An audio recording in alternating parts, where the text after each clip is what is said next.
नमस्कार दोस्तों, स्वागत है आप सभी का हमारे चैनल पर। आज हम लोग श्रवण करेंगे दुर्गा सप्तशती का दूसरा अध्याय। तो आइए प्रेम पूर्वक दुर्गा माँ का ध्यान करते हुए भक्ति भाव से दूसरा अध्याय श्रवण करते हैं। ओम ऐं ह्रीं क्लीं चामुंडाय विच्चे नमः। ऋषि बोले, प्राचीन काल में देवी देवता तथा दैत्यों में पूरे 100 वर्ष युद्ध होता रहा। उस समय दैत्यों का स्वामी महिषासुर था एवं देवताओं का इंद्र था। उस संग्राम में देवताओं की सेना महाबली दैत्यों से हार गई। तब सभी देवताओं को जीतकर महिषासुर इंद्र बन बैठा। हार खाकर सभी देवता ब्रह्मा जी को अग्रणी बनाकर वहां गए जहां विष्णु तथा शंकर विराज रहे थे। वहां पर देवताओं ने महिषासुर के सभी उपद्रव एवं अपने पराभव आदि का पूरा वृतांत कह सुनाया। उन्होंने कहा, महिषासुर ने तो सूर्य, अग्नि, पवन, चंद्रमा, यम तथा वरुण इस प्रकार अन्य सभी देवताओं के अधिकार छीन लिए हैं। स्वयं ही सबका अधिष्ठाता बन बैठा है। उसने सभी देवताओं को स्वर्ग से निकाल दिया। महिषासुर महादुरात्मा है।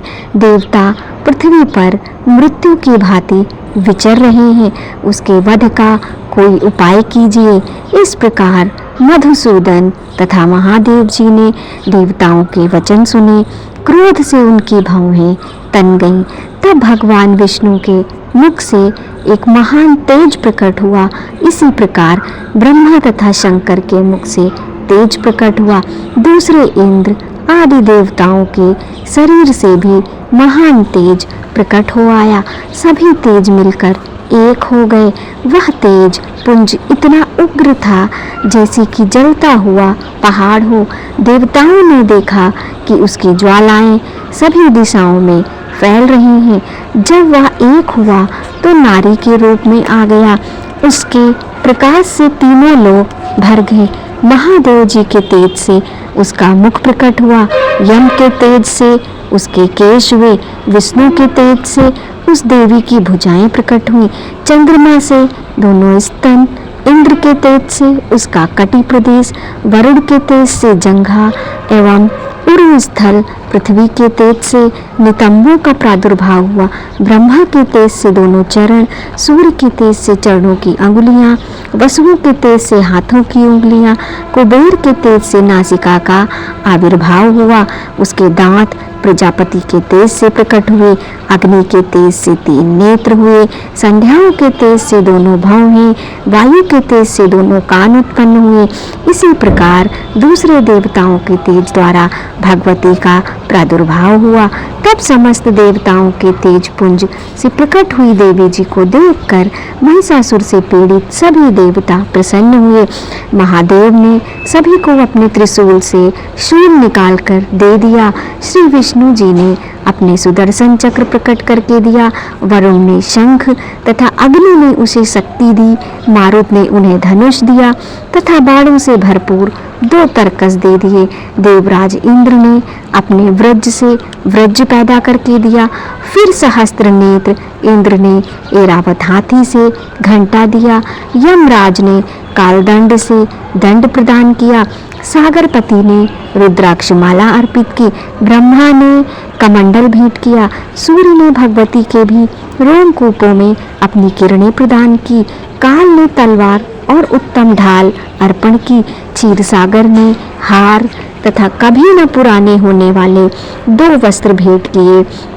इसी प्रकार चूड़ामणि, दिव्य कुंडल तथा 2 कोड़े, 2 कड़े भी भेंट किए तथा चमकता हुआ अर्धचंद्र, सभी भुजाओं के लिए बाजूबंद, चरणों के लिए नुपुर और कंठ के लिए सर्वोत्तम कंठुला भेंट किया। इसी प्रकार सभी अंगुलियों के लिए जड़ित मुद्रिकाएं प्रदान की। विश्वकर्मा ने निर्मल परशु भेंट किया और अनेक रूपों वाले अस्त्र, अभेद कवच, मस्तक तथा गले में धारण करने के योग्य कभी ना कुमलाने वाली कमलों की माला दी। जलधि ने उसे बहुत सुंदर कमल दिया। हिमालय ने वाहन के लिए सिंह एवं और भी अनेक प्रकार के रत्न भेंट किए। कुबेर ने सुरा से भरपूर पात्र दिया। सभी नागों के स्वामी एवं पृथ्वी धारण करने वाले शेष जी महामणियों से सुशोभित नागहार दिया। इसी प्रकार सारे देवताओं ने भी भूषण आयुधों के द्वारा देवी जी का सत्कार किया।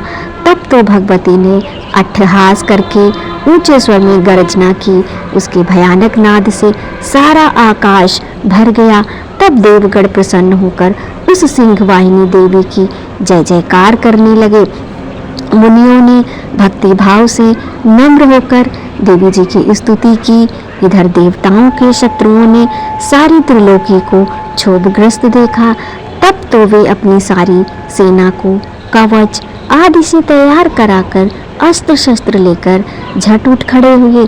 महिषासुर क्रोध में आकर बोला, अरे यह क्या हो रहा है? इतना कहकर सभी दैत्यों के साथ घिरकर उस सिंहनाद की ओर भागा।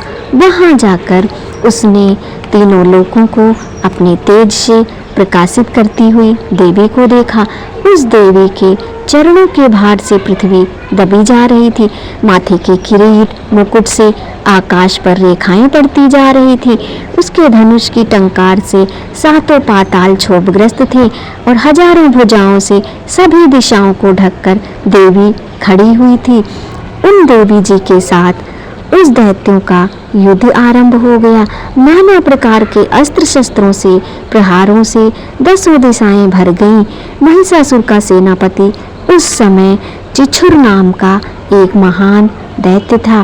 देवी जी के साथ उसी का युद्ध होने लगा। इसी प्रकार अन्य दैत्यों को तथा चतुरंगिणी सेना को साथ लेकर चामर भी युद्ध करने लगा। 60,000 रथियों को साथ लेकर उदग्र महादैत्य भी युद्ध में प्रवृत्त हो गया। महाहनु दैत्य 5 करोड़ रथियों के साथ युद्ध में आ गया। 60 लाख रथियों से आवृत वाशकल दैत्य युद्ध में उतर पड़ा। पारिवारिक दैत्य हाथी एवं घोड़े के अनेक सवारों के समूह से घिरा हुआ रथियों को साथ लाकर देवी जी के साथ युद्ध करने लगा।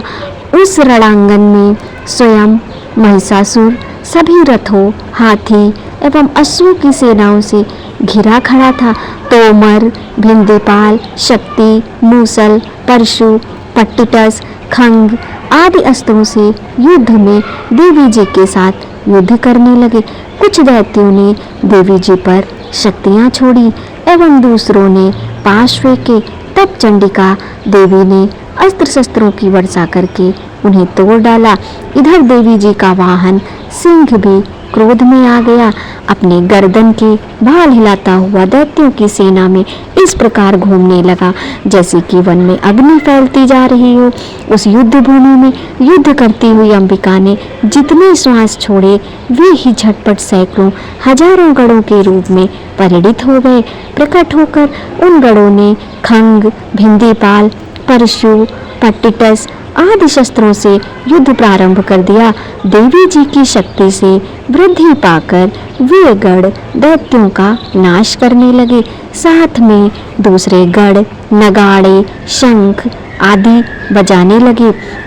महती प्रसन्नता देने वाले उस युद्ध रूप उत्साह में कुछ एक ने मृदंग बजाए। तब देवी जी ने त्रिशूल, गदा और शक्तियों की वर्षा से तलवार आदि शस्त्रों से सैकड़ों महान असुर मार डाले और दूसरे कितने एक दैत्यों को घंटा के भयप्रद नाद से मूर्छित करके मार दिया। मरे दैत्यों को पाश से बांधकर पृथ्वी पर घसीट डाला। कितने तो गदा की चोट से घायल होकर पृथ्वी पर सो गए। मुसलों के प्रहार से कई एक रुधिर वमन करने लगे एवं कई एक शूल द्वारा वक्ष स्थल फट जाने से पृथ्वी पर सो गए। कितने एक दैत्य बाणों की वर्षा द्वारा युद्ध करने वाले शत्रु प्राण छोड़ने लगे कितने एक दैत्यों की भुजाएं कट गई, दूसरों की ग्रीवाएं छिन्न भिन्न हो गई, कई दैत्यों के सिर कट गए, कुछ मध्य से विदीर्ण हो गए, कुछ दैत्यों को जंघाएं कट गई, वह पृथ्वी पर गिर गए, और कुछ एक दैत्यों की तो एक भुजा, एक आंख, एक पांव वाला करके दो टुकड़े कर डाला। मार मार कर गिराए हुए रथी, हाथी, घोड़े एवं आसुरों की लाशों के द्वारा जहाँ महायुद्ध हो रहा था, वहाँ की पृथ्वी इस प्रकार भर गई कि वहाँ का आना जाना कठिन हो गया। वहाँ सेना एवं आसुरों की रुधिर बहने से रुधिर की बड़ी बड़ी नदियाँ बहने लगी। जगदम्बा जी ने एक क्षण में ही दैत्यों की महती सेना का इस प्रकार नाश कर दिया, जैसे कि लकड़ियों के बड़े ढेर को अग्नि जला देती है।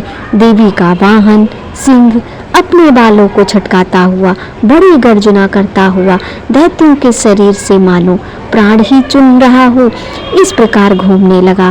देवी जी के उन गणों ने महाअसुरों के साथ बड़ा युद्ध किया, जिससे देवता प्रसन्न होकर आकाश से पुष्पों की वर्षा करने लगे। ओम ऐं ह्रीं क्लीं चामुंडाय विच्छे नमः।